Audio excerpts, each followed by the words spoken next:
أعوذ بالله من الشيطان الرجيم بسم الله الرحمن الرحيم السلام علیکم۔ سید عبد المجید ندیم چینل میں آپ سب دوستوں کو خوش آمدید۔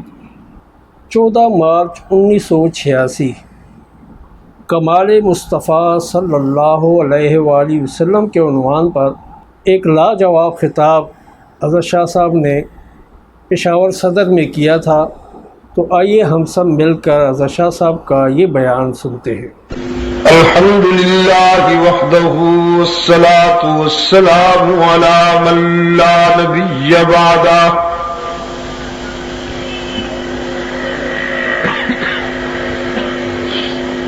وعلى آله وأصحابه الذين أوفوا عهده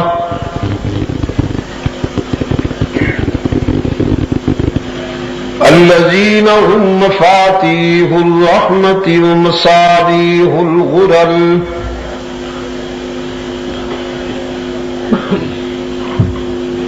أعوذ بالله من الشيطان الرجيم بسم الله الرحمن الرحيم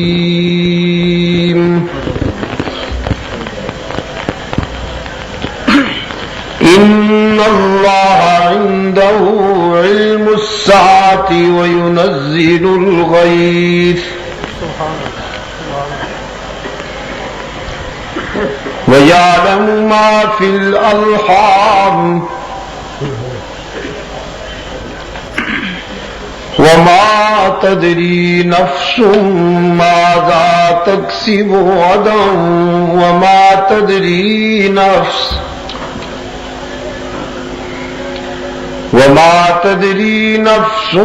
بأي أرض تموت إن الله عليم خبير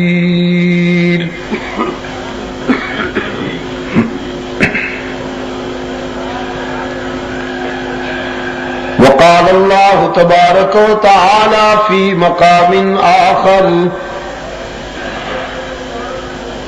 وعنده مفاتح الغيب لا يعلمها إلا هو ويعلم ما في البر والبحر وما تسقط من ورقة إلا يعلمها ولا حبة في ظلمات الأرض ولا حبة في ظلمات الأرض ولا رطب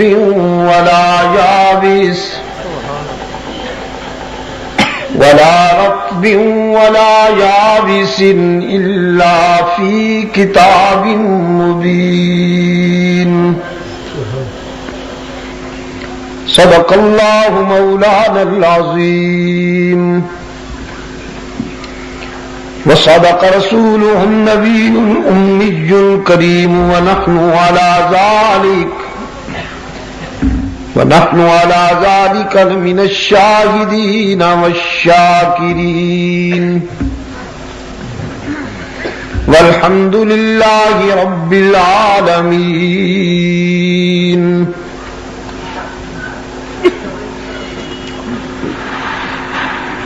صدر اجلاس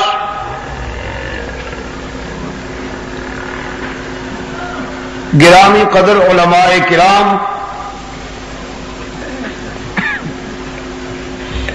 محترم بزرگوں اور عزیز دوستوں،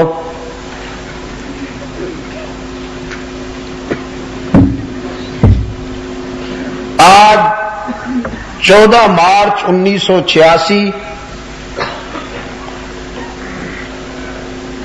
ہم یہاں پشاور صدر میں دعوت و تبلیغ کی نسبت سے جمع ہیں، اور اس پروگرام کے منتظمین نے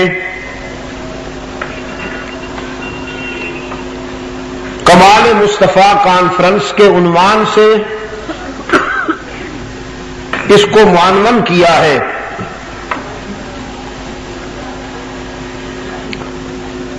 اور کمالات مصطفی میں سب سے بڑا کمال اور سب سے بڑا اعجاز رحمت عالم صلی اللہ علیہ وسلم پر نازل ہونے والا وہ کلام ہے قرآن کریم کہ جس کا حسن و شباب لازوال ہے اور جو صحیح معنوں میں سیرت سرور کائنات کا انڈیکس ہے.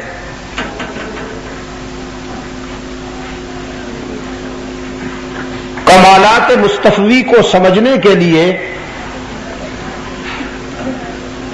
قرآن سے بہتر کوئی کسوٹی اور معیار نہیں.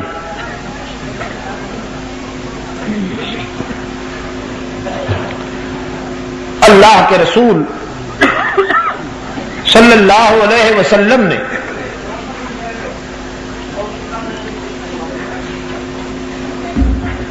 اپنی دنیاوی زندگی کے آخری لمحات میں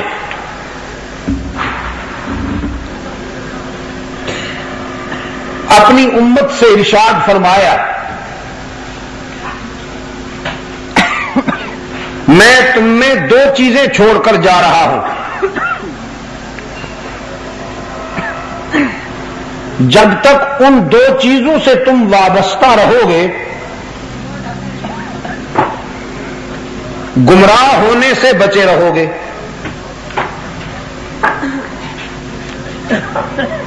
ایک اللہ کی کتاب اور دوسرا آپ صلی اللہ علیہ وسلم کا اسوہ حسنہ.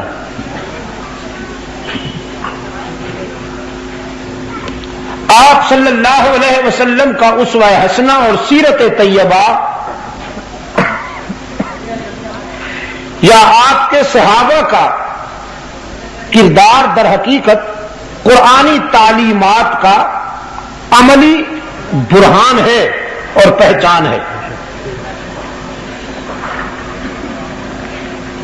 رحمت عالم صلی اللہ علیہ وسلم کو چلتا پھرتا قرآن کہا گیا اس لیے کہ قرآن کریم علم ہے اور محمد عربی عمل ہے. قرآن کریم تھیوری ہے اور رحمت عالم صلی اللہ علیہ وسلم اس کا پریکٹیکل ماڈل ہے.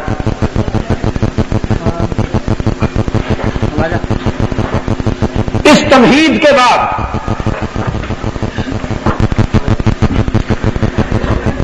میں آپ کی خدمت میں یہ حقیقت بھی گوش گزار کرتا جاؤں کہ قرآن کریم قانون کی کتاب ہے.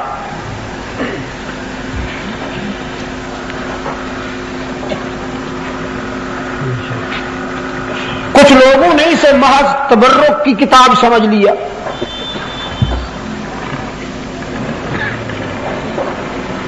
اجمی لوگوں نے اس کو تعویذ گنڈے کی کتاب بنا رکھا. کچھ حضرات کا خیال ہے کہ اس سے دھاگا ناپ کر اگر پہن لیا جائے تو بخار دور ہو جاتا ہے. بے شک ہو جاتا ہے, میں اس کا انکار نہیں کرتا ہوں, بلکہ اس سلسلے میں چند قدم آگے جاؤں گا. کسی کا خیال ہوگا کہ قرآن کریم سے دھاگا ناپ کر گلے میں ڈالا جائے تو بخار دور ہو جاتا ہے. میں کہتا ہوں قرآن کریم سے اگر کوئی وابستہ ہو جائے ایک فرد کا کیا پوری قوم کا بخار دور ہو جاتا ہے. لیکن بیسیکلی قرآن کریم قانون کی کتاب ہے، کانسٹیٹیوشن بک ہے. اس کا ہر حکم قانون ہے، ہر زاویہ اور ہر کنایا قانون ہے.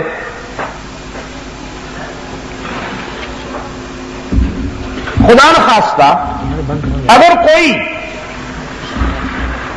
بد نصیب قرآن کے حکم کی تعویل کرتا ہے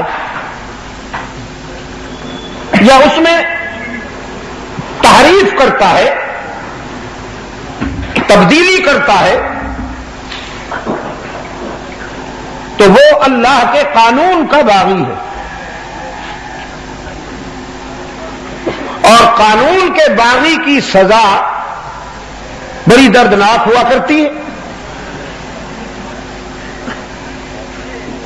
قومیں جو قانون بناتی ہیں، بندے جو قانون بناتے ہیں،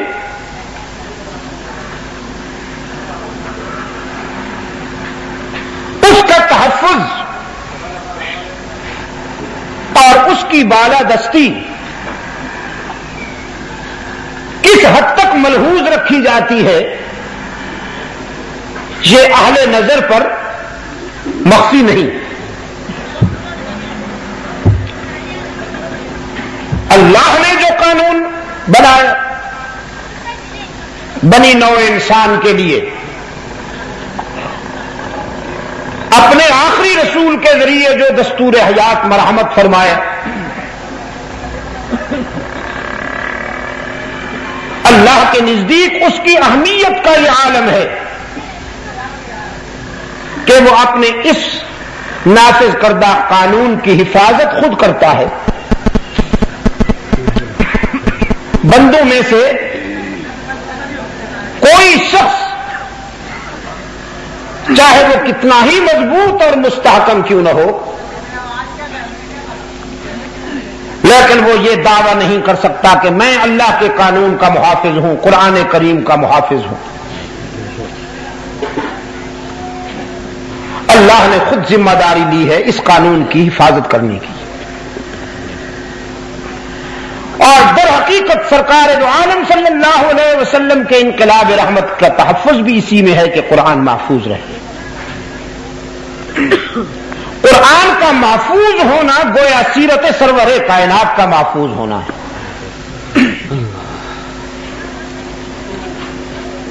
اور آج کی ملاقات میں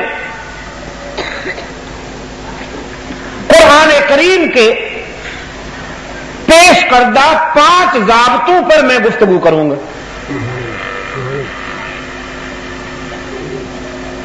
ابھی جو حصہ آپ کے سامنے تلاوت کیا گیا ہے، اس میں 5 ضابطے بیان کیے گئے ہیں.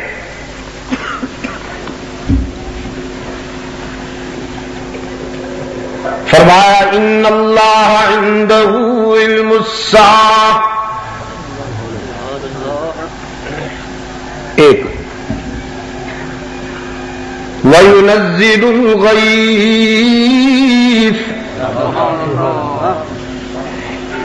2 وَيَعْلَمُ مَا فِي الْأَرْحَامِ، 3 وَمَا تَدْرِي نَفْسٌ مَاذَا تَكْسِبُ غَدًا،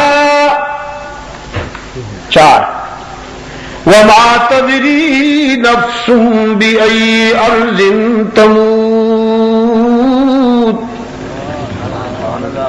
5 إِنَّ اللَّهَ عَلِيمٌ خَبِيرٌ.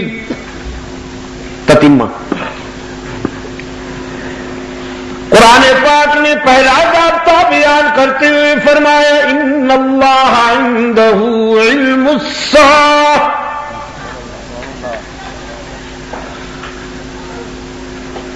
بالیقین انا کی تاکید کے ساتھ قرآن کریم نے دعویٰ کیا قیامت کس گھڑی واقع ہوگی، یہ علم اللہ نے بندوں میں سے کسی کو نہیں بتایا، یہ راز بھی اپنے پاس رکھا، کسی عالم کو بھی نہیں بتایا، کسی سالک کو بھی نہیں بتایا، کسی صوفی کو بھی نہیں بتایا، کسی عارف کو بھی نہیں بتایا، کسی صحابی کو بھی نہیں بتایا، نبی کو بھی نہیں بتایا، رسول کو بھی نہیں بتایا۔ ان اللہ عنده علم الساعة، بالیقین اللہ ہی کے پاس ہے قیامت کے واقع ہونے کا علم۔ علامات بتا دی، البتہ نشانیاں بتا دی، رسول اکرم صلی اللہ علیہ وسلم کی زبان سے قرب قیامت کی علامات بتا دی۔ سرخ آندھیاں چلیں گی، ایک عالمگیر اضطراب بنی نوع انسان پر چھا جائے گا، غریب جھونپڑے میں، امیر محلات میں بے قرار ہوگا، دوستی میں وفا نہیں رہے گی، نسوانیت میں حیا نہیں رہے گی، جوانی میں شرم اور غیرت نہیں رہے گی، بڑھاپے میں خوف خدا نہیں رہے گا، تجارت میں دیانت نہیں رہے گی، اور اب تو تجارت لوٹ مار میں بدل گئی، تجارت بیچاری رہی کہاں۔ 100 میں 10 کا نفع تو سمجھ میں آتا تھا، لیکن 10 پر 100 کا نفع کس کی سمجھ میں آئے؟ تجارت تو وہ ہوا کرتی تھی کہ جو اللہ کے ذکر سے محروم نہ کر دے۔ لا تلہکم اموالکم ولا اولادکم عن ذکر اللہ۔ اہل نظر تجارت دماغ سے کیا کرتے تھے، دل میں اس کی یاد بستی تھی، اور اب ہم دماغ سے اس کو یاد کرتے ہیں، دل میں دولت کی محبت نے ڈیرے لگا رکھے ہیں۔ راتوں رات امیر کبیر بننے کی ہوس نے انسان کو درندہ بنا کے چھوڑ دیا۔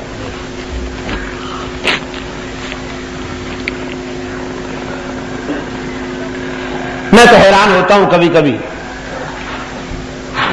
بظاہر بڑے اچھے لوگ، نماز پڑھنے کی بھی انہیں توفیق ہے، حج پہ بھی جاتے ہیں، بظاہر بڑے نیک نظر آتے ہیں، لیکن ڈنڈی بھی مارتے ہیں، چور بازاری بھی کرتے ہیں، ذخیرہ اندوزی بھی کرتے ہیں۔ اللہ کی شان ہے۔ عزیز دوستو، تجارت در حقیقت اسلامی معیشت اور معاشرت میں عبادت ہے۔ اللہ کے رسول صلی اللہ علیہ وسلم نے سچے تاجر کو یہ خوشخبری سنائی ہے کہ حشر میں وہ صدیقین اور شہداء کے ساتھ اٹھے جس کی تجارت میں دیانت ہو اور اللہ کا خوف ہو۔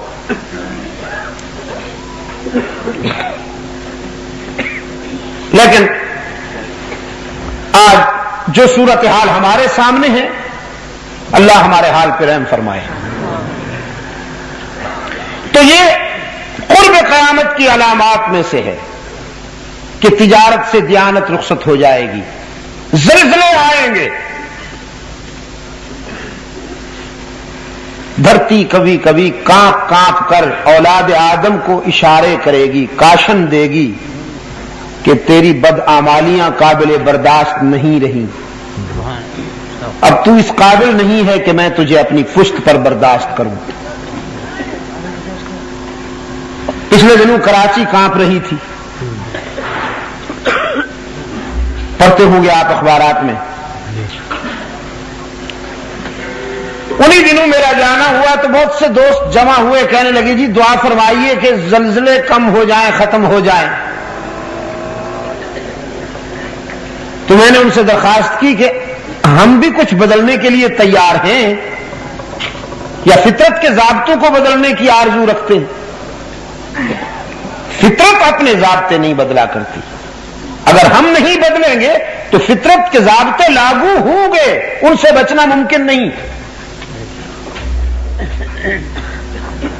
رات کے سناٹے میں اولاد آدم جب اخلاقیات کے حدود پار کر کے حیوانیت اور سفاکیت کی حدوں کو چھو لیتی تو پھر دھرتی کانپ کانپ کر اشارہ کرتی ہے کہ اب تم قابل برداشت نہیں رہے ہو، اور وہ کانپنا ذرا سا زیادہ ہو جائے تو ہستی بستی آبادیاں قبرستان میں بدل جاتی ہیں ایک ہی لمحے میں۔ پچھلے دنوں ایک جزیرہ آپ نے سنا کہ چند لمحوں میں ہنستا کھیلتا جزیرہ تقریباً 70-80 ہزار کی آبادی قبرستان میں بدل گئی۔ تو یہ سب تنبیہ ہوتی ہے در حقیقت اللہ کی طرف سے اتمام حجت ہوتا ہے کہ سنبھل جاؤ، اپنے اندر تبدیلی پیدا کر لو۔ تو یہ علامات ہیں، لیکن کب واقع ہوگی قیامت یہ راز اللہ نے کسی کو نہیں بتایا۔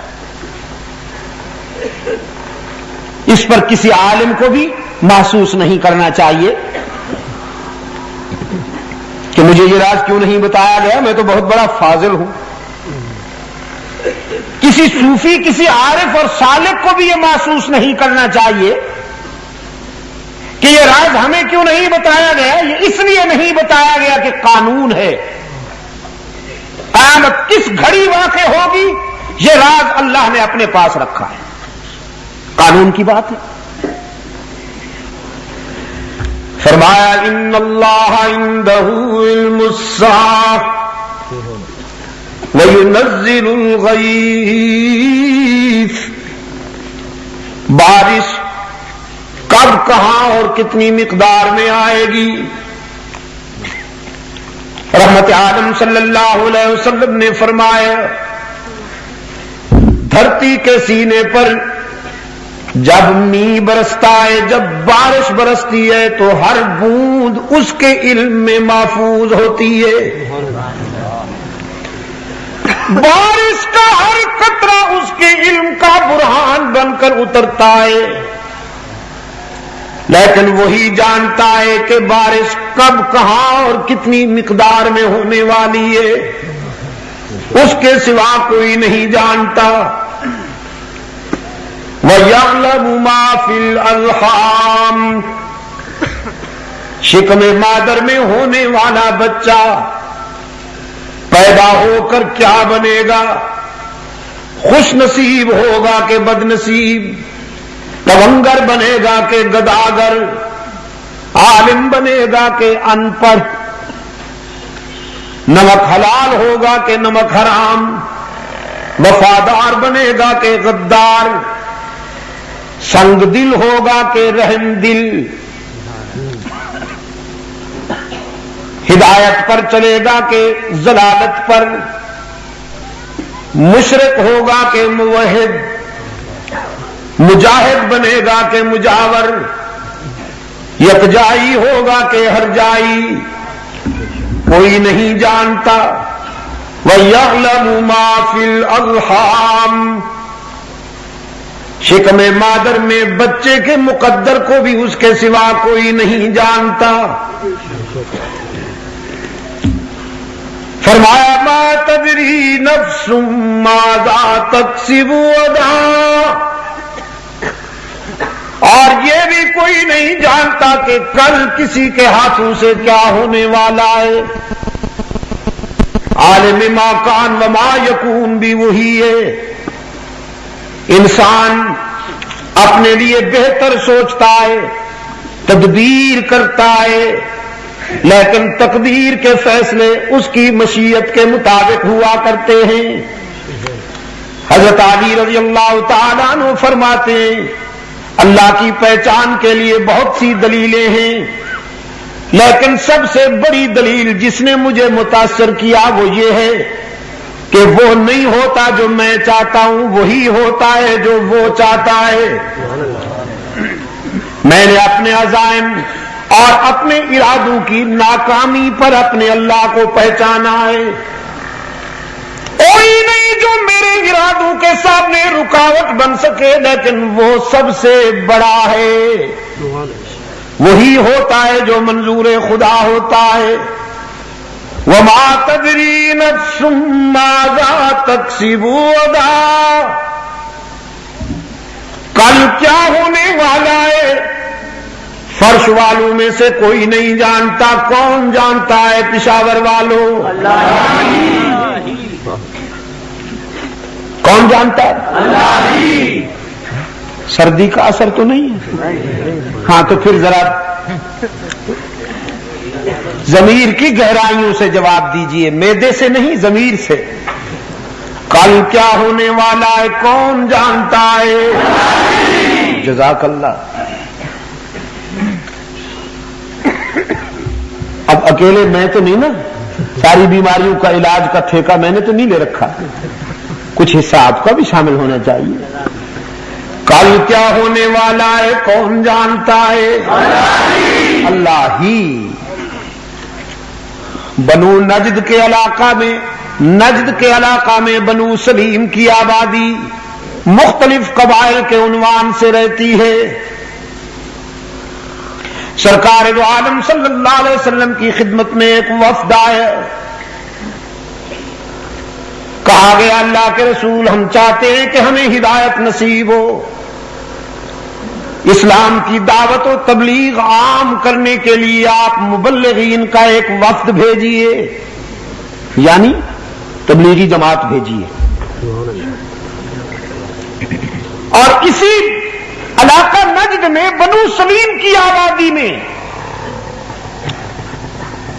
ایک بدبخت رہتا ہے عامر بن طفیل، 80-85 سال کا بوڑھا، لیکن شوخی کا یہ عالم کہ سرکار دو عالم صلی اللہ علیہ وسلم کو اس نے دھمکی بھیجی، کہنے لگا دو صورتیں ہیں، ایک صورت یہ ہے کہ مجھ سے سلو کر لو، دوسری صورت یہ ہے کہ پھر میرے غیظ و غضب کا سامنا کرنے کے لیے تیار ہو جاؤ۔ سلو کی شرط یہ رکھی کہ دیہاتوں میں آپ کا حکم چلے، شہروں میں میرا حکم چلے، گویا دیہاتوں میں آپ کی بادشاہت ہو اور شہروں میں میری بادشاہت ہو۔ دوسرا یہ کہ آپ مجھے اپنا ولی عہد نامزد کر دیں۔ 80-85 سال کا بوڑھا ولی عہد بننا چاہتا ہے۔ سرکار دو عالم صلی اللہ علیہ وسلم نے فرمایا، اس کو جواب دیا عامر بن طفیل کو کہ بدبخت تو نے مجھے سمجھا ہی نہیں، میں یہاں ملکیتوں کے بٹوارے کرنے کے لیے نہیں آیا اور نہ میں آمدنیوں کے تخصص کے لیے آیا ہوں، میں تو اللہ کی دھرتی پہ اس کا حکم نافذ کرنے کے لیے آیا ہوں۔ حکومت الہیہ کا قیام میرا اصل ہدف ہے، میں تو مظلوموں کے کھوئے ہوئے حقوق بحال کرنے کے لیے آیا ہوں، کمزوروں کے آنسو پوچھنے کے لیے آیا ہوں اور ظالم کا ہاتھ روکنے کے لیے آیا ہوں۔ اور تم تو مجھ سے یوں بات کر رہے ہو جیسے بادشاہی تقسیم کرنا چاہتے ہو۔ رہا تیرا غیظ و غضب تو خود کیا اور تیرا غیظ و غضب کیا؟ بولو براز کا مجسمہ تو کر کیا سکتا ہے، کسی کا کیا بگاڑ سکتا ہے؟ تو اس نے سازش کی، فرزندان اسلام کو نقصان پہنچانے کے لیے اس نے یہ حربہ استعمال کیا کہ ایک وفد بھیجا سرکار دو عالم صلی اللہ علیہ وسلم کی خدمت میں، دوستی کے عنوان سے دشمنی کی۔ انہوں نے اللہ کے رسول صلی اللہ علیہ وسلم کی خدمت میں درخواست کی کہ آپ ایک جماعت ہمارے ہاں بھیجیے جو اسلام کی دعوت و تبلیغ کا کام کرے تاکہ لوگوں کو ہدایت نصیب ہو۔ انسان کی ہدایت کے لیے بے قرار رحمت عالم صلی اللہ علیہ وسلم نے فوراً ایک تبلیغی وفد ترتیب دیا۔ پشاور کے دوستوں، میں کہا کرتا ہوں، کوئی باپ اپنے بیٹے کی تعمیر و ترقی میں اتنا بے قرار نہیں ہوگا جتنا رحمت عالم صلی اللہ علیہ وسلم انسان کی ہدایت میں بے قرار۔ حضور اکرم صلی اللہ علیہ وسلم چاہتے ہیں کہ کوئی ایک بھی ابن آدم جہنم رسید نہ ہو، کوشش ہے کہ سب کے سب جنت میں چلے جائیں۔ اسی حوالے سے آپ سے پوچھتا ہوں، کیا یہ صحیح نہیں ہے؟ سرکار دو عالم صلی اللہ علیہ وسلم کی شفقت، سرکار دو عالم صلی اللہ علیہ وسلم کی رحمت کا یہ تقاضا نہیں کہ سب کے سب جنت میں چلے جائیں، پوری انسانیت جنت میں چلی جائے، لیکن رحمت عالم صلی اللہ علیہ وسلم کا سگا چچا جہنم کا ایندھن بنا۔ قرآن کریم نے اعلان کر دیا، اس کی زندگی میں اعلان کر دیا، تبت یدا ابی لہب وتب۔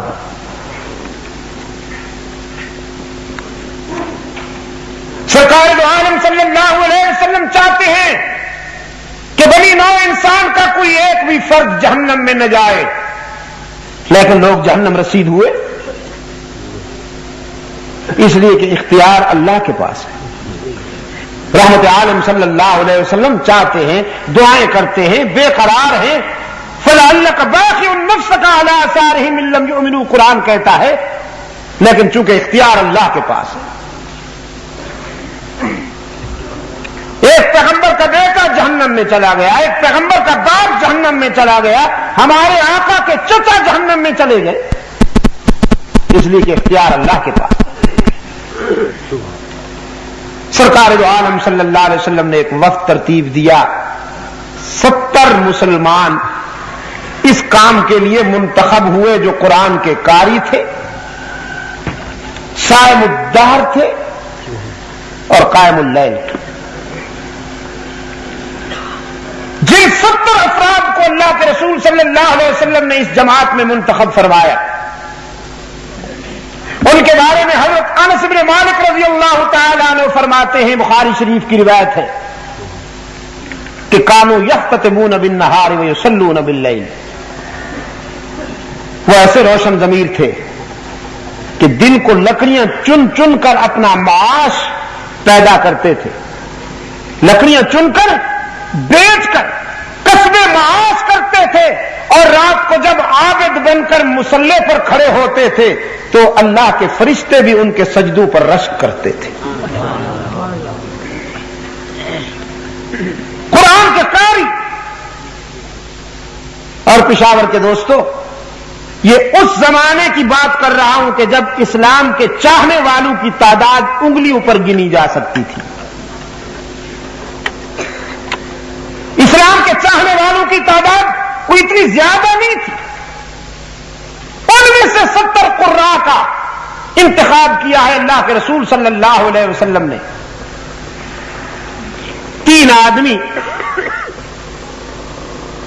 جن میں سے ایک حضرت حرام ابن ملحان تھے رضی اللہ تعالی عنہ، سفارت کے مشن پر منتخب کیے گئے، انہیں اللہ کے رسول نے خط دیا کہ یہ میرا خط عامر بن طفیل کو جا کر دینا۔ یہ قافلہ روانہ ہوا، 3 افراد پر مشتمل جو سفارتی مشن مکتوب رسالت لے کر عامر بن طفیل کے پاس بھیجا گیا تھا۔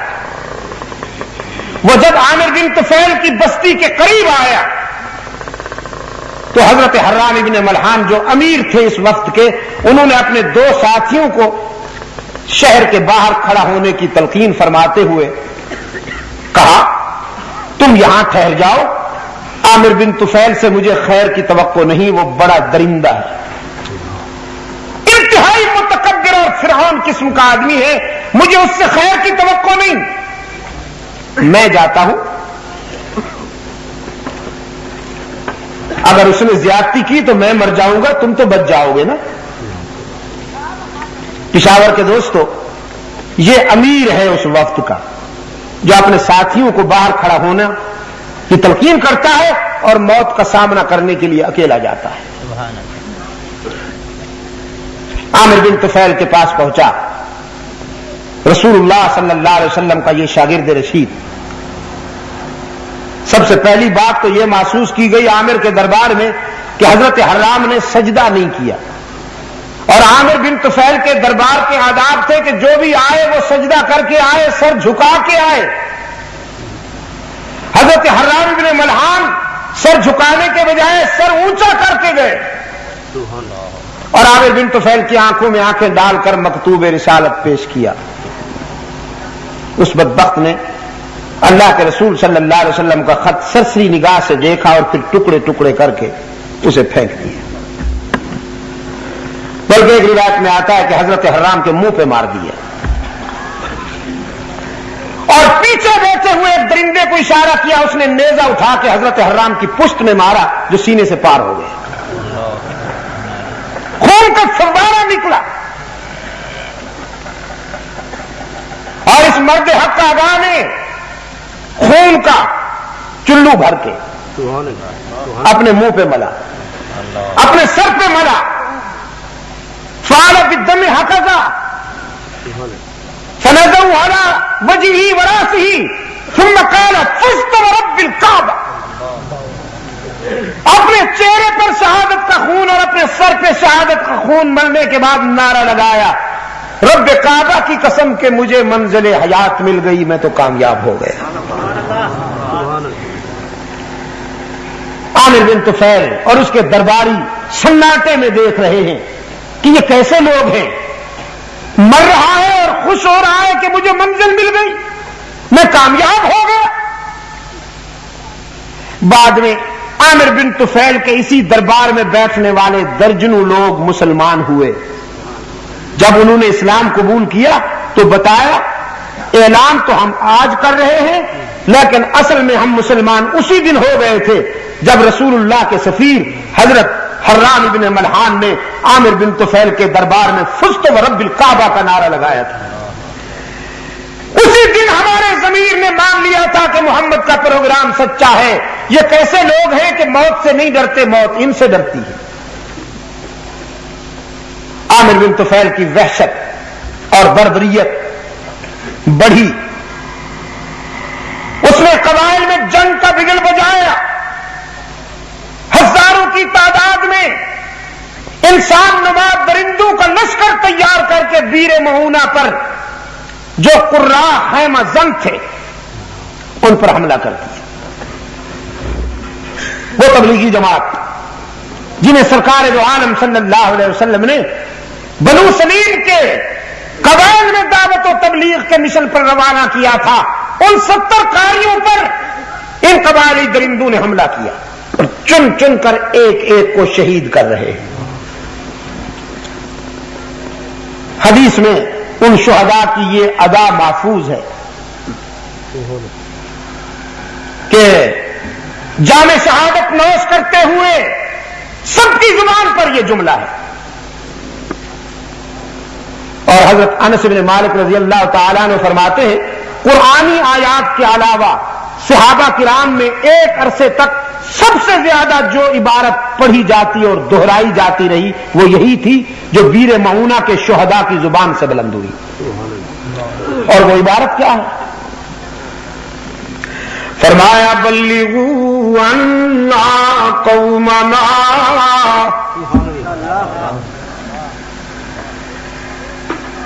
بلغوا عنا قومنا انا لقینا ربنا فرضی عنا وارضانا۔ او اللہ کے فرشتوں، او ہمارا پیغام ہمارے محبوب تک لے جاؤ، ہماری قوم تک ہمارا پیغام پہنچاؤ۔ انا لقینا ربنا، ہم نے بیر معونہ پر اپنے رب سے ملاقات کی، اور یہ ملاقات اتنی کامیاب ہوئی فرضی عنا وارضانا، وہ ہم سے راضی ہو گیا، ہم اس سے راضی ہو گئے۔ تکبیر، شان صحابہ، شہادت صحابہ۔ ہم نے بیر مونا پر اپنے رب سے وفا کر دی، ہم نے عشق کے تقاضے پورے کیے، ہم نے وفا میں کمی نہ کی، اس نے جزا میں کمی نہ کی۔ سرکار دو عالم صلی اللہ علیہ وسلم تک ان شہداء کا یہ پیغام پہنچا، وہ رحمت کا پیکر کہ جو حریف جاں کا بھی چارہ گر ہے، جو قاتل کو بھی معاف کرنے کا ظرف رکھتا ہے، جو مکہ میں فاتح بن کے آیا تو لا تثریب علیکم اليوم کا نعرہ لگایا، وہ رحمت کا پیکر جب اپنے ان رضاکاروں کی مظلومیت کا حال سنتا ہے تو آنکھیں برس پڑی۔ حزن و ملال دیکھا نہیں جاتا تھا، اور ایک عرصے تک نماز صبح میں رکوع اور سجدے کے درمیان رحمت عالم صلی اللہ علیہ وسلم نے قنوت نازلہ پڑھی اور ان بدبختوں کے لیے ہلاکت کی دعا کی، التجا کرتے تھے رب العالمین کے حضور، میرے معبود میرے شاگردوں کو ذبح کرنے والوں پر قحط نازل کر دے، کنعان والا قحط نازل فرما دے، ان بدبختوں کو ہلاک کر جنہوں نے میرے رضاکاروں کو ذبح کیا ہے۔ آنکھیں برستی تھیں اور حضور بد دعا کرتے تھے، پھر یہ بد دعا بھی، یہ تیر بھی ایسا نشانے پہ لگا کہ جن جن بدبختوں نے بیر معونہ کے قراء پر تلوار چلائی وہ سب کتے کی موت مرے۔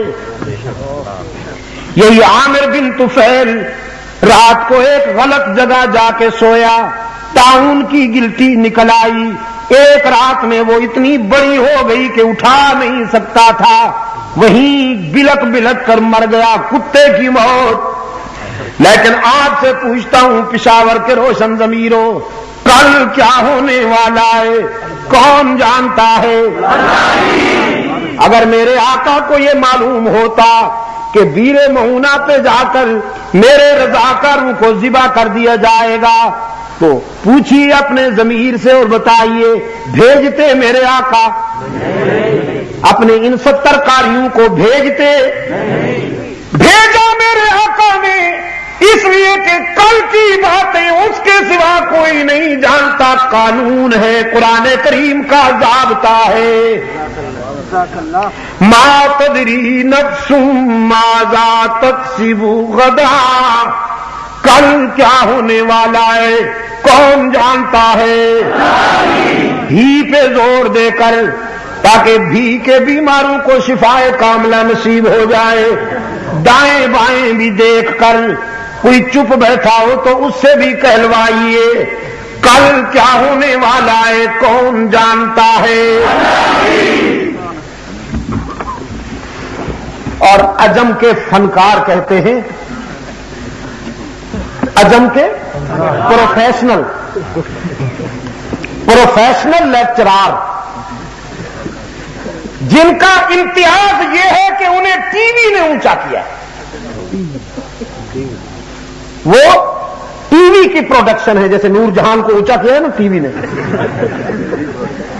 اسی اسکرین پر وہ بھی اسی اسکرین پر نور جہان کی اولاد ہوئی کہ نہیں ہوئی؟ میرے عزیز دوستو، میں کہتا ہوں کوئی باضمیر عالم دین قرآن کا سچا عاشق کبھی قرآن کو ٹی وی کی اسکرین پر ذلیل نہیں کرے گا، مر جائے گا، لیکن اس غلط اور گندی جگہ پر قرآن بیان نہیں کرے گا۔ نعرہ تکبیر! جہاں سے گانے بیان ہو، جہاں سے غلاظت بیان ہو، میں آپ سے پوچھتا ہوں، آپ پسند کریں گے بیت الخلاء میں قرآن پڑھنا؟ کون باضمیر ہے جو بیت الخلاء میں قرآن پڑھے؟ ٹی وی بیت الخلاء سے بھی زیادہ پلید ہے، آپ سمجھے کہ نہیں؟ یہ پروفیشنل فنکار یہ کہتے ہیں جی اللہ نے قرآن میں سب کچھ بیان کر دیا ہے، اور چونکہ حضور قرآن کے حامل ہیں، قرآن حضور پہ نازل ہوا تو آپ عالم غیب ہیں، سب کچھ جانتے ہیں۔ اب جو آگے جاہل بیٹھے ہوتے ہیں ہی کرنے والے، متنفس اللہ کی مخلوق میں سے کوئی ذی روح، چاہے وہ انبیاء میں سے ہو، رسل میں سے ہو، اولیاء میں سے ہو، صدیقین میں سے ہو، کوئی نہیں جانتا کہ کل کیا ہونے والا ہے۔ یہ قانون ہے، اور یہ کس میں بیان ہوا؟ قرآن کریم میں بیان ہوا۔ آہستہ کیوں بولتے ہو؟ قرآن کریم میں بیان ہوا ہے کہ کل کی باتیں کون جانتا ہے؟ یہ دوسرے جاہل کے بچے بیٹھے ہیں، وہ رگڑتے ہیں، وہ ہتھیلی رگڑتے ہیں صرف 5 روپے بٹورنے کے لیے، وہ ہتھیلی رگڑتے ہیں اور کہتے ہیں یہ جو چلی آئی ہے نا، یہ اگر تھوڑی سی لمبی ہوتی تو تو بادشاہ بن گیا۔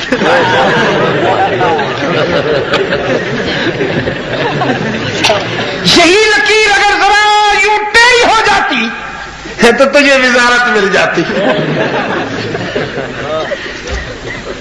وہ پوچھتا ہے سرکار چاقو سے ٹیڑھا کر دوں؟ ایک ڈھونڈو 1000 ملتے ہیں، کوئی کمی ہے یا؟ میرے عزیز دوستو، ضابطہ ہے قرآن کریم کا، ما تدری نفس ماذا تکسب غدا، کوئی نہیں جانتا کہ کل اس کے ہاتھوں سے کیا ہونے والا ہے۔ وما تدری نفس بأي أرض تموت، اور یہ بھی کوئی نہیں جانتا کہ موت کہاں، کب اور کس عنوان سے آئے گی۔ ان اللہ علیم خبیر، وہی علیم و خبیر ہی جانتا ہے۔ اسی مفہوم کو قرآن کریم میں ایک اور مقام پر بیان کیا گیا، فرمایا وَعِندَهُ مَفَاتِحُ الْغَيْبِ، وَعِندَهُ مَفَاتِحُ الْغَيْبِ لَا يَعْلَمُهَا إِلَّا هُوَ وَيَعْلَمُ مَا فِي الْبَرِّ وَالْبَحْرِ وَمَا تَسْقُطُ مِنْ وَرَقَةٍ إِلَّا يَعْلَمُهَا وَلَا حَبَّةٍ فِي ظُلُمَاتِ الْأَرْضِ وَلَا رَطْبٍ وَلَا يَابِسٍ إِلَّا فِي كِتَابٍ مُبِينٍ۔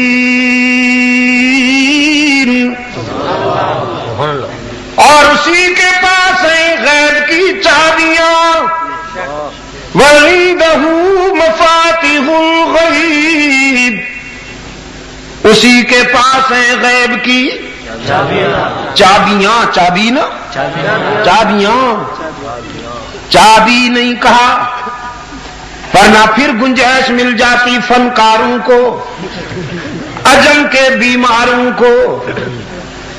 یہ کہتے بڑی چابی تو اس کے پاس ہے، چھوٹی چابیاں حضرت صاحب کو جی آخر یہ بھی تے اللہ دے پیارے ہوئے نا بادشاہ، خالی تے کوئی نہیں نا جی، لیکن قرآن کریم صدقے جاؤں اس کی صداقتوں پر، یہی تو کمال مصطفیٰ ہے۔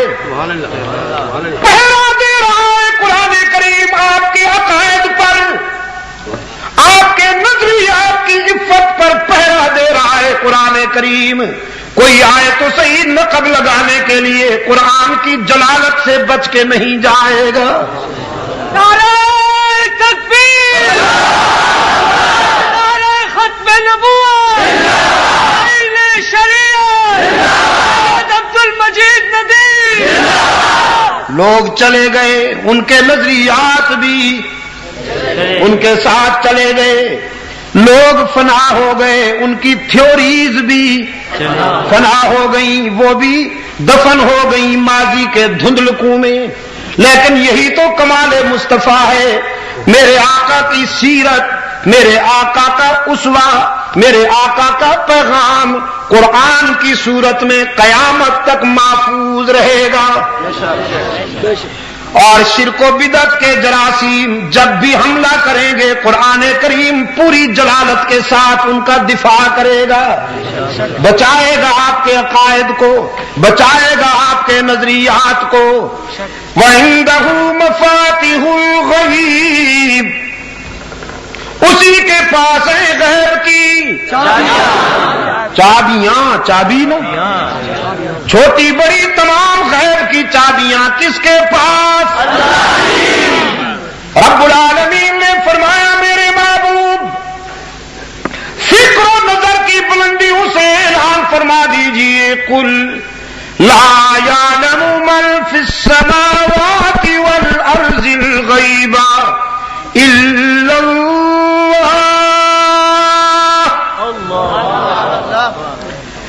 اعلان فرما دیجئے فکر و نظر کی بلندیوں سے میرے محبوب کہ زمینوں آسمانوں میں غیب کی باتیں اس کے سوا جاننے والا کوئی نہیں. لا یعلم، قل لا یعلم، فرمائیے نہیں جانتا کوئی من فی السماوات والارض الغیب، جو کچھ کے زمینوں آسمانوں میں ہے غیب. لا یعلم، ترجمہ ذرا یاد کرو نا. کوئی نہیں جانتا من فی السماوات والارض الغیب، جو کچھ کے زمینوں آسمانوں میں ہے غیب. لا یعلم، رکھ لو نا ذرا. پھر وہ فنکار آ کے یوں کرے گا، پھر یوں کرے گا، پھر آگے یہ بدھو بیٹھے ہوتے ہیں، کوئی کسی ادا پہ مست ہے، کوئی کسی ادا پہ مست ہے. قرآن کو دل میں بٹھاؤ، انشاءاللہ کوئی فنکار تمہارے عقائد کی عفت پہ ڈاکہ نہیں ڈال سکے. من فی السماوات والارض الغیب، جو کچھ کے زمین آسمانوں میں ہے غیب. لا یعلم، کوئی نہیں جانتا الا اللہ، مگر اللہ ہی، مگر ہی پہ پشاور والوں کو تو زور دینا چاہیے. پنجاب والوں سے اگر میں کہلواتا پھروں تو کوئی بات سمجھ میں بھی آتی ہے، لیکن آپ کو اللہ نے بڑی توفیق دی ہے، آپ تو ہی کی ایسی ضرب لگائیں کہ بھی کی کھڑکیاں بند ہو جائیں بلکہ ٹوٹ ہی جائیں. زمین و آسمانوں میں غیب کی باتیں کوئی نہیں جانتا مگر وَعِندَهُ مَفَاتِحُ الْغَیْبِ، اسی کے پاس ہے غیب کی چابیاں. لا یعلمها الا هو، کوئی نہیں جانتا مگر اللہ ہی. وَيَعْلَمُ مَا فِي الْبَرِّ وَالْبَحْرِ، اور وہی جانتا ہے جو کچھ کے ساراؤں میں ہے، دریاؤں میں، جو کچھ کے خشکی میں ہے، تر میں، جو کچھ کے بر میں ہے، بحر میں. وَمَا تَسْقُطُ مِن وَرَقَةٍ إِلَّا يَعْلَمُهَا، اس کے علم کی وسعت کا یہ عالم کہ ساری کائنات کے درختوں سے جب پتے جھڑتے ہیں قرآن کہتا ہے کوئی ایک بھی پتا ایسا نہیں جو اس کے علم سے باہر ہو.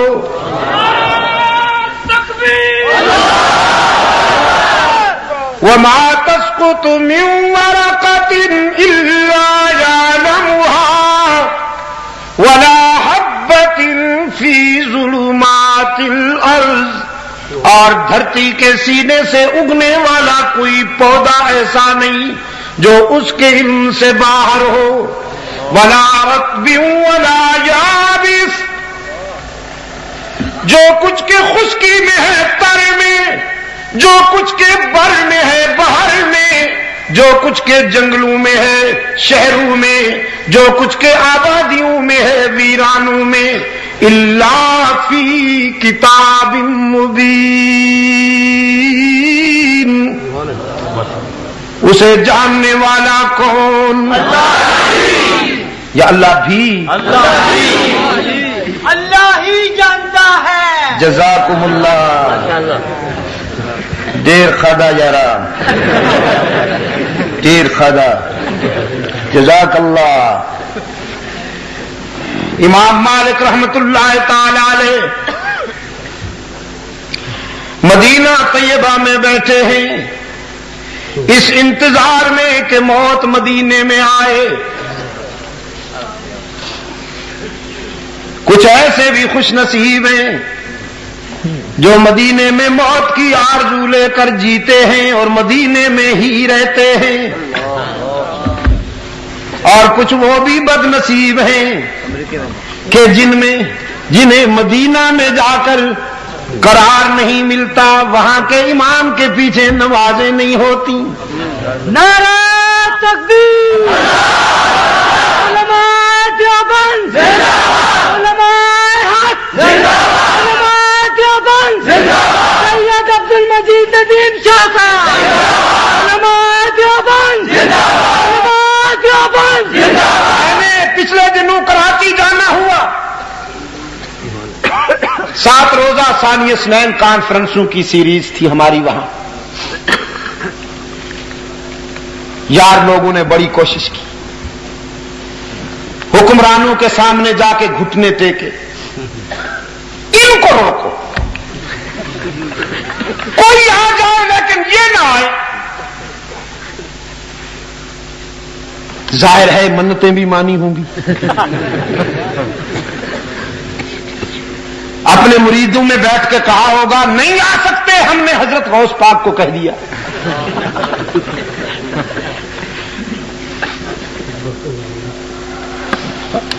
اللہ نے پہنچا دیا ہمیں۔ اور میں نے کہا کہ اللہ کے فضل و کرم کے ساتھ سید عبد القادر گیلانی رحمت اللہ تعالی علیہ کے رضاکار تو ہم ہیں، ان سے اللہ کے فضل و کرم سے ہمیں نسبت ہے، کیونکہ ہم نے ان کے نام کو ایکسپلائٹ نہیں کیا، ہم نے ان کے نام پر 11ویں نہیں پی، ہم نے بزرگوں کے نام پر منڈیاں نہیں لگائی، دکانیں نہیں کھولی، ہم تو ان کے مشن اور ان کے کاز کو لیے ہوئے پوری دنیا میں گھوم رہے ہیں، اور جب تک جیئیں گے ان اللہ والوں کا پیغام اللہ کے بندوں تک پہنچائیں گے۔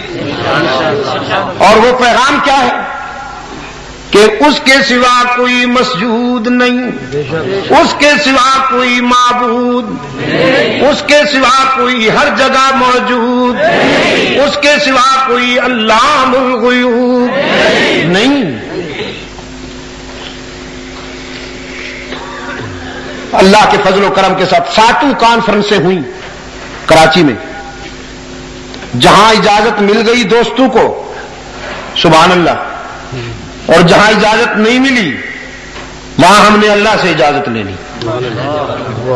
اور میں تو دوستوں سے کہتا ہی یہی ہوں، آج مدنی سے کہہ رہا تھا یہ کیوں اجازت لیتے ہو؟ اطلاع دے دیا کرو کہ ہم فلاں مقام پر قرآن و سنت کا پروگرام کر رہے ہیں، وہ کہیں گے اجازت لی ہے آپ کے یہاں لی ہے، اور اگر کوئی مزید ڈیٹیل کے ساتھ پوچھے، تفصیل پوچھے تو آپ کہہ دیجئے سب سے بڑے حاکم سے لی، اور زیادہ کوئی تنگ کرے تو کہہ دو اللہ سے لیے۔ آپ اگر نبھا سکیں تو بات تو یہی ہے، بات یہی ہے، اور نہ نبھا سکیں تو پھر اللہ ہمارے حال پہ رحم فرمائے۔ قرآن و سنت کے جلسے کے لیے ان سے اجازت لینا تو توہین ہے، اس پروگرام کی اور اس مشن کی توہین میرے عزیز نوجوانوں. اور پھر یہ مسلمان کہلاتے ہیں, مسلمان کہلا کر تو کرسیوں پہ بیٹھے ہوئے ہیں. مجھے یقین ہے کہ یہ قرآن و سنت کے پروگراموں کے سامنے رکاوٹ نہیں بنے گے, مجھے حسن ظن ہے. لہذا اللہ سے اجازت لے کر پروگرام نبھایا کیجیے. کراچی میں اللہ کے فضل و کرم کے ساتھ ہوئے پروگرام, اور ایک پروگرام تو وہ ہوا کہ جس کے لیے کچھ مرکزی وزیروں نے دھمکی دی تھی کہ ہم نہیں ہونے دیں گے. میں انہیں سیاسی یتیم کہا کرتا ہوں.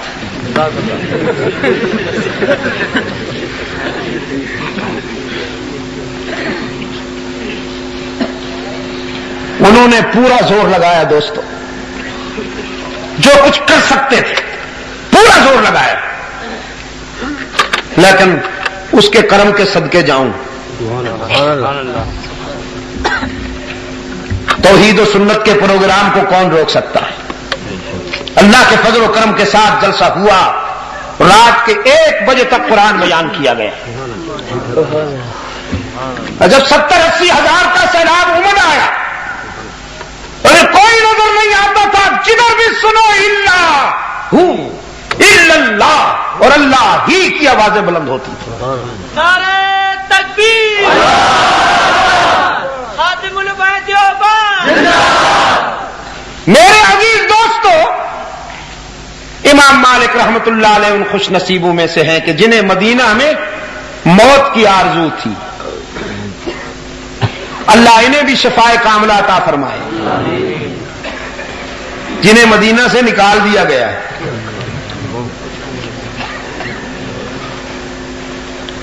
نکالے گئے ہیں نا یا نکلے ہیں؟ نکالے گئے. امریکہ میں پابندی نہیں, لندن میں پابندی نہیں, پیرس میں پابندی نہیں, افریقہ میں پابندی نہیں, ماریشس میں پابندی نہیں, فرینکفرٹ میں پابندی نہیں, کوپن ہیگن میں پابندی نہیں, ساری دنیا میں پابندی نہیں, لیکن مدینہ طیبہ میں داخلے پر پابندی ہے. عاشق بنتے ہو, میں نے کہا ایسے عاشقوں کو تو ڈوب مرنا چاہیے جسے محبوب اپنی گلی سے بھی نکال دے. عاشق تو ایسے ہوتے ہیں. نانوتوی فرماتے ہیں امیدیں لاکھ ہیں لیکن بڑی امید ہے یہ, امیدیں لاکھ ہیں لیکن بڑی امید ہے یہ کہ ہو سگانے مدینہ میں میرا نام شمار. جیوں تو ساتھ سگانے حرم کے تیرے پھروں, جیوں تو ساتھ سگانے حرم کے تیرے پھروں, اور مروں تو کھائیں مدینہ کے مجھ کو مرغ اور مار. اللہ آپ کو مدینہ لے جائے. جنت البقیع میں جائیں گے تو یہی درویش سوئے ہوئے نظر آئیں گے. کسی طرف سے عبد الغفور مدنی کی قبر ہوگی, جنت البقیع میں محمد زکریا سو رہے ہیں, لیکن وہاں جھنڈیاں نہیں لہراتی.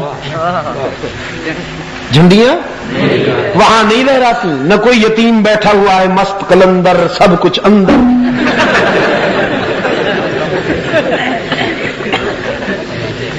دیکھیے قرآن و سنت کی خدمت کرنے والوں کی قبروں کو بھی اللہ محفوظ رکھتا ہے. ابھی پچھلے دنوں جب ہم دہلی گئے ہوئے تھے, یہ حضرت صاحب بھی گواہ ہیں, دیکھیے پوچھ لیجئے ان سے. قبرستان مہندیاں گئے, بڑے صغیر میں علم و حکمت کے آفتاب و ماہتاب سوئے ہوئے تھے. یہ قبر تھی شاہ عبد الرحیم کی, ان کے ساتھ شاہ ولی اللہ ان کے فرزند, ان کے پہلو میں شاہ عبد القادر, ان کے ساتھ شاہ رفیع الدین, ان کے ساتھ شاہ عبد العزیز محدث دہلوی. ان کے قدموں میں شاہ عمر بن اسماعیل شہید، اس طرف مومن خان مومن، ادھر مولانا حفظ الرحمان سہاروی، اور بس وہاں جا کر پھر خاص کیفیت میں بے ساختہ میری زبان سے قرآن کی تلاوت جاری ہوئی. پتہ نہیں کتنی دیر تک رقت طاری رہی، میں خود بھی روتا رہا، میرے رفقا بھی روتے رہے. وہاں پر شرک و بدعت کا کوئی نام و نشان نظر نہیں آئے. اس قبرستان کے ساتھ ایک مسجد ہے، وہاں پر قرآن پڑھایا جا رہا ہے اور رحمت عالم صلی اللہ علیہ وسلم کی حدیث پڑھائی جا رہی ہے. ہم نے حضرت خواجہ قطب الدین بختیار کاکی رحمت اللہ علیہ کی قبر پر وہاں حاضری دی. اس درویش کی قبر کو بھی ہم نے شرک و بدعت سے محفوظ پایا. حضرت شاہ عبد الحق محدث دہلوی رحمت اللہ علیہ کی قبر پہ حاضری دی، ان کے قبر کو بھی ہم نے شرک و بدعت کے آلودگیوں سے محفوظ پایا. اور مولانا محمد الیاس رحمت اللہ تعالی علیہ بستی نظام الدین میں، اور ان کے پہلو میں سوئے ہوئے ان کے فرزند مولانا محمد یوسف، اللہ اکبر، کل من علیہا فان ویبقى وجہ ربک ذو الجلال والاکرام، وہی سمجھ میں آتا ہے. چھوٹی سی قبریں، مٹی ڈلی ہوئی کچی سی چھوٹی چھوٹی سی قبریں، نظر بھی نہیں آتی، غور سے دیکھنا پڑتا ہے. میرے عزیز دوستو، قبرستان عبرت کی جگہ ہے، تجارت کی جگہ نہیں ہے. یہ آپ کے سمجھانے کے لیے کہہ رہا ہوں، آپ سمجھیں گے تو سمجھیں گے، مجاور نہیں سمجھے گا اس کی تو انکم ہے. آپ کو سمجھانے کے لیے عرض کر رہا ہوں کہ قبرستان عبرت کی جگہ ہے، تجارت کی جگہ نہیں ہے. حضرت عثمان بن عفان رضی اللہ تعالی عنہ سے کسی نے عرض کیا، امیر المومنین ذرا غرور ہو گیا ہے، تکبر آ گیا ہے، جیب میں چند سکے آ جائیں اور معدے میں ذرا میٹیریل زیادہ ہو جائے تو پھر دماغ خراب ہوتا ہے نا. وہ نوجوان حضرت عثمان ابن عفان سے کہنے لگا کوئی وظیفہ بتائیے اللہ کی یاد آئے اور موت یاد آئے. حضرت عثمان ابن عفان رضی اللہ تعالی عنہ نے فرمایا قرآن سے بہتر وظیفہ کوئی نہیں، اور اگر طبیعت کو اعتدال پر لانا ہے تو روزانہ نہیں تو 3 دن بعد، 3 دن نہیں تو ہفتے بعد قبرستان میں چلے جایا کرو، وہاں جا کے دیکھو کہ کیسے کیسے حسینوں کی مٹی اڑ رہی ہے. وہاں تیرے غرور اور تکبر کا علاج ہو جائے گا. لیکن یہاں عجم نے جو کچھ بنا رکھا ہے، یہاں تو عبرت کیا، جاتے ہوئے بھی جیب کا صفایا، آتے ہوئے بھی جیب کا صفایا. سجدوں کی بھرمار ہے، جھکنے والوں کی یلغار ہے.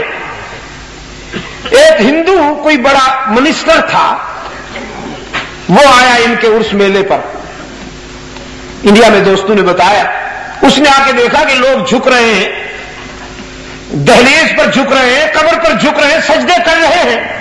بڑا خوش ہوا، کہنے لگا یہ تو آج پتہ چلا کہ مسلمان اور ہم تو ایک ہیں، کوئی خاص فرق نہیں ہے، بس صرف اتنا فرق ہے کہ یہ پری کو پوجتے ہیں، ہم کھری کو پوجتے ہیں، کوئی خاص فرق نہیں ہے. ہمارے اندر تو کمبائنڈ پوائنٹ موجود ہے. امام مالک رحمت اللہ علیہ ہمارے فقہی سلسلہ کے بہت بڑے قانون دان ہیں.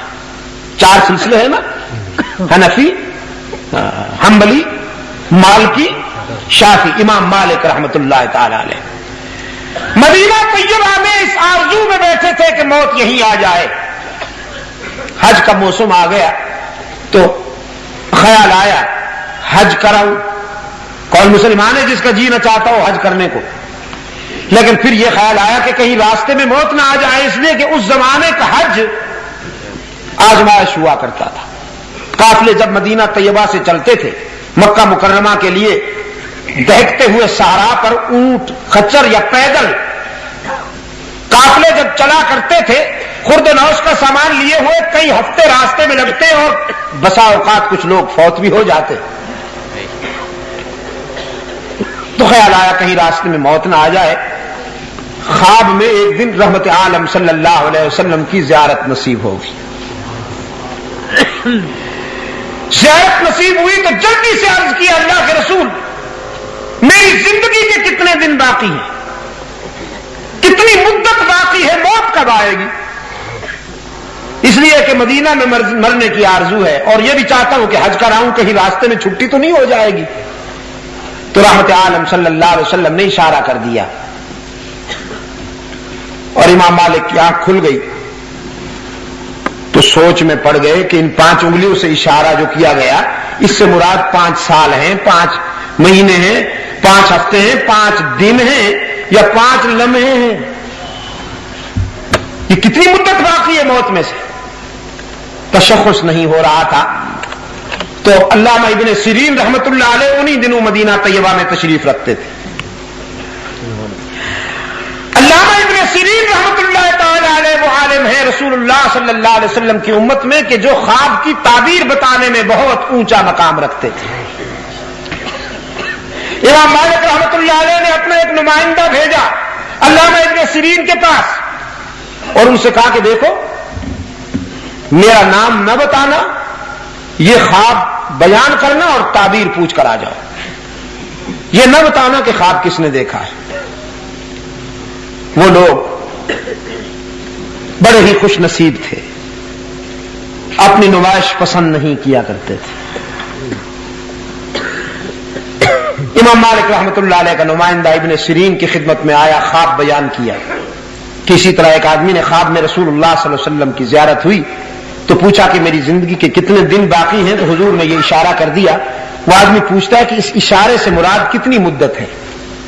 5 سال ہیں, 5 مہینے ہیں, 5 ہفتے ہیں, 5 دن ہیں یا 5 گھڑیاں ہیں؟ ابن سیرین رحمت اللہ علیہ فرمانے لگے یہ خواب کسی معمولی آدمی کا تو نہیں ہو سکتا. علم و تقوی اور فراست و بصیرت کے کسی بہت بڑے تاجدار کا ہی خواب ہو سکتا ہے. اور اس وقت مدینہ طیبہ میں امام مالک سے بڑا صاحب علم تو ہے کوئی نہیں, تو یہ خواب کہیں انہی کا تو نہیں. وہ جو خواب پوچھنے کے لیے آیا تھا اس نے کہا میں نام بتانے کی پوزیشن میں نہیں ہوں, آپ صرف تعبیر بتا دیجئے بس.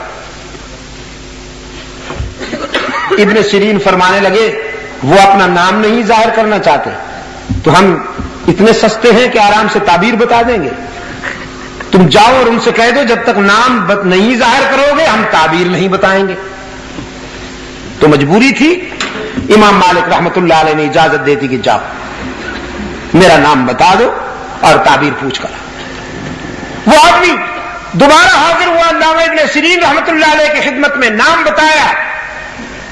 ابن سیرین فرمانے لگے حیرت ہے امام مالک جیسا فاضل اللہ کے رسول صلی اللہ علیہ وسلم کے اس اشارے کو نہیں سمجھ سکا. ارے بھائی اس اشارے سے مراد نہ 5 سال ہے, نہ 5 مہینے ہیں, نہ 5 ہفتے ہیں, نہ 5 دن ہیں, بلکہ اس اشارے سے مراد وہ 5 باتیں ہیں جن کا تذکرہ قرآن کریم میں آیا ہے کہ ان کا علم اللہ کے سوا کسی کو نہیں. اور اللہ کے رسول نے اشارہ کر کے فرمایا تم نے پوچھا ہے کہ میری زندگی کے کتنے دن باقی ہیں اور اس کا علم اللہ کے سوا کسی کو نہیں ہے.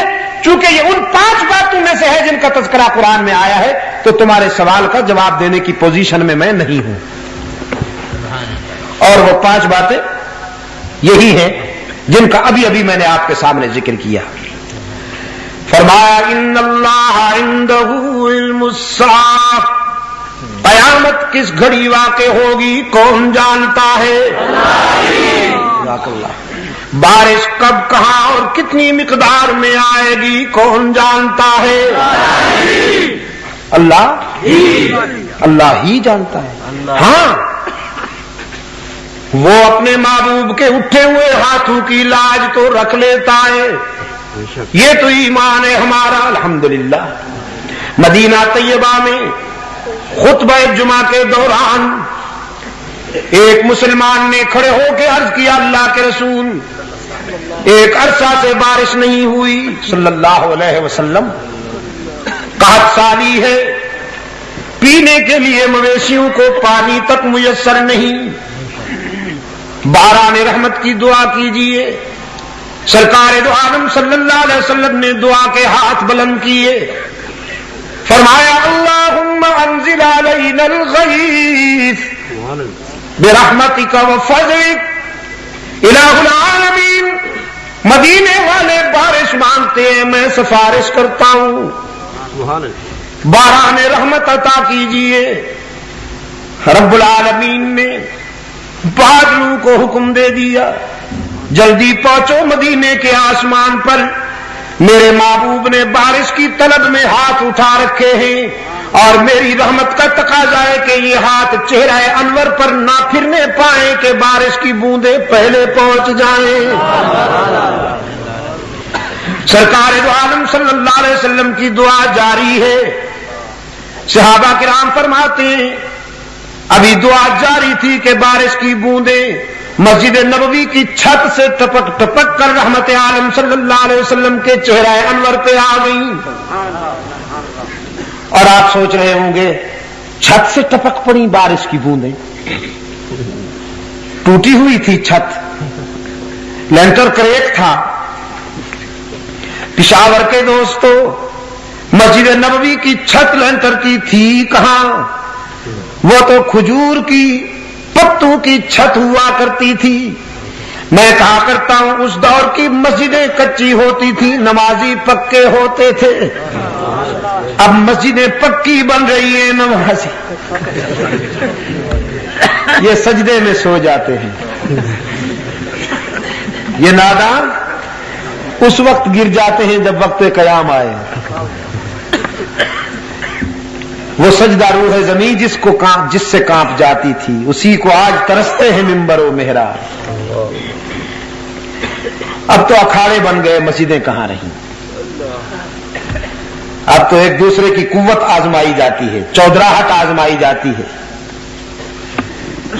میرے عزیز دوستو، بارش شروع ہوئی اور حکم ہوا رب العالمین کی طرف سے، جن ہاتھوں نے بارش مانگی تھی، جو بارش کی طلب میں بلند ہوئے تھے، جب تک بارش روکنے کے لیے وہی ہاتھ بلند نہ ہو، نہیں رکنی چاہیے، برستی رہے اس وقت تک یہی ہاتھ، جب تک بارش رکنے کی دعا کے لیے بلند نہ ہو۔ چنانچہ جمعہ بارش، سنیچر بارش، اتوار پیر منگل بدھ جمعرات بارش، بوندا باندی، میٹھے میٹھے موتی برستے رہے، کبھی مدھم کبھی تیز۔ پھر جمعہ آ گیا، مقتدی بھی آ گئے، مقتدا بھی آ گیا، نمازی بھی آ گئے، خطیب اور امام بھی آ گیا، پروانے بھی جمع ہو گئے، شمع بھی جل اٹھی، سپاہی بھی آ گئے، کمانڈر ان چیف بھی آ گئے، شاگرد بھی آ گئے، استاد بھی آ گیا، ستارے بھی چمک اٹھے، چاند بھی روشن ہو گیا۔ صحابہ کرام نے عرض کیا اللہ کے رسول، اب تو جل تھل ہے مدینہ طیبہ کے اردا گرد، کہیں مویشی باندھنے کے لیے خشک جگہ بھی نہیں مل رہی۔ رحمت عالم صلی اللہ علیہ وسلم کے لبوں پہ تبسم آ گیا، پھر دعا کے لیے ہاتھ اٹھائے، اللہم ہوا علینا ولا علینا۔ الہ العالمین، مدینہ والے سیر ہو گئے، اب یہ بادل وہاں بھیج دیجئے جہاں ان کی ضرورت ہو۔ صحابہ کرام فرماتے ہیں ہم نے دیکھا آسمان بادلوں سے خالی ہو چکا تھا، یوں محسوس ہوا جیسے رحمت عالم صلی اللہ علیہ وسلم نے ہاتھوں سے بادل ہٹا دیے ہوں۔ نعرہ تکبیر، نعرہ ختم نبوت، نعرہ صحابہ۔ یہ تو ہمارا ایمان ہے الحمدللہ، لیکن بارش کب کہاں اور کتنی مقدار میں آئے گی کون جانتا ہے؟ ما فی الارحام کیا ہے کون جانتا ہے؟ کل کسی کے ہاتھوں سے کیا ہونے والا ہے جاننے والا کون؟ موت کب کہاں اور کس عنوان سے آئے گی جاننے والا کون؟ علام الغیوب کون؟ کار ساز و دستگیر کون؟ حاجت روا و مشکل کشا کون؟ انسانی جبین کی عاجزیوں کے لیے سچا مسجود کون؟ ہر جگہ موجود کون؟ ہر ایک کی دعائیں سننے اور قبول کرنے والا کون؟ پشاور کے روشن ضمیروں، نذرانہ لیے بغیر راضی ہو جانے والا کون؟ خطا کاروں کے آنسو پوچھنے والا کون؟ تانا دیے بغیر معاف کر دینے والا کون؟ کچھ نہ لے کر سب کچھ دینے والا کون؟ میں کہا کرتا ہوں باقی جہاں جاؤ گے لوٹے جاؤ گے، باقی جہاں جاؤ گے لوٹے جاؤ گے۔ یار لوگوں نے دکانیں سجا رکھی ہیں، زلفیں بڑھا رکھی ہیں، چادریں اوڑھ رکھی ہیں، بن ٹھن کے بیٹھے ہیں، مرید کو قدموں پہ جھکاتے ہیں اور کہتے ہیں کچھ لے کے آؤ گے تو کچھ لے کے جاؤ گے، خالی ہاتھ آؤ گے تو خالی ہاتھ جاؤ گے۔ لیکن وہی ارحم الراحمین ہے جس کی بارگاہ رحمت سے صدا آتی ہے، کچھ نہ لے کے آؤ سب کچھ لے کے جاؤ، خالی ہاتھ آؤ دامن بھر کے جاؤ۔ کسی گردی نشین کے پاس بھی جاؤ گے تو وہ بھی تانا ضرور دے گا، اتنا عرصہ ہو گیا نہیں آئے، تمہیں دیکھنے کے لیے بے قرار تھا۔ حالانکہ دیکھنے کے لیے بے قرار نہیں، نظر آنے کے لیے بے قرار۔ یہ تو مستقل بزنس ہے میرے مدنی، بتا رہے تھے نا آپ آج، پہلے مرید بناتے ہیں پھر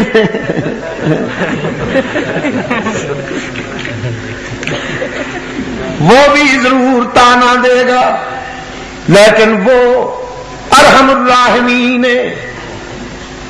سرکار دو عالم صلی اللہ علیہ وسلم نے رب کی طرف سے روایت کی ہے، حدیث قدسی ہے، رات کے سناٹے میں اس کی رحمت آسمان دنیا پر پکارتی ہے، حل من مستغفر، ہے کوئی خطا کار، ہے کوئی گناہگار، ہے کوئی مجھ سے سلو کرنے والا، میں راضی ہونے کے لیے تیار ہوں۔ ساری زندگی کی خطائیں جمع کر کے لاؤ، میں تمہارے خطاؤں سے کئی گنا زیادہ رحمت لے کر انتظار کر رہا ہوں۔ باز آ ہر آنچ ہستی باز آ، گر کافرو گبرو بت پرستی باز آ، ای درگہ نومیدی نیست، صد بار اگر توبہ شکستی باز آ۔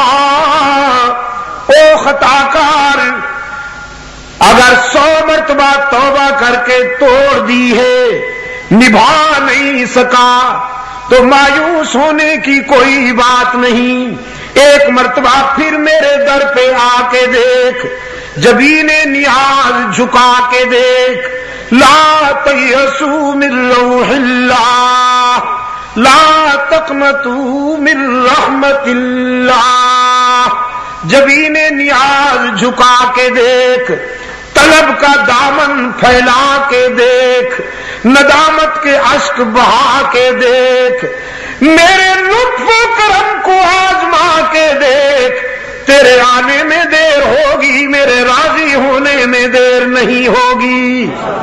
گناہگاروں کے آنسو پوچھنے والا کون؟ بغیر کچھ لیے سب کچھ دینے والا کون؟ حاجت روا و مشکل کشا کون؟ یا اللہ بھی کی گاڑی نہیں چلنے دی جائے گی۔ پشاور کے روشن ضمیروں، جب تک ولی اللہ ہی قافلے کے سپاہی زندہ ہیں، انشاءاللہ ثم انشاءاللہ بھی کی گاڑی نہیں چلنے دی جائے گی، ہی کا اجالا پھیلے گا، ہی کی روشنیاں پھیلیں گی انشاءاللہ۔ شاہ ولی اللہ کے قافلے کا ہر سپاہی اپنی زندگی کا یہ مشن سمجھتا ہے، جب تک زندہ ہے توحید میں شرک کی ملاوٹ نہیں ہونے دیں گے، سنتوں میں بدعتوں کی ملاوٹ نہیں ہونے دیں گے، دین عربی میں اجمی رسوم کے جراثیم کو شامل نہیں ہونے دیں گے انشاءاللہ۔ شریعت مصطفی میں مغربی ثقافت، مغربی معیشت، مغربی تہذیب اور مغربی سیاست کی بھی ملاوٹ نہیں ہونے دیں گے انشاءاللہ۔ جب تک جیئیں گے توحید و سنت کا پرچم اونچا رکھا جائے گا، اور زندگی رہی تو کل یہاں سے بات شروع ہوگی۔ ہاں اسی جگہ پر۔ بڑے عجیب لوگ ہو۔ میں جب یہاں پہنچا، اصل میں آپ کو جلدی چھٹی دے رہا ہوں تاکہ کل آپ جلدی سے پہنچے اور تازہ دم ہو کے آئیں۔ تکبیر، مجید شاہ ندیم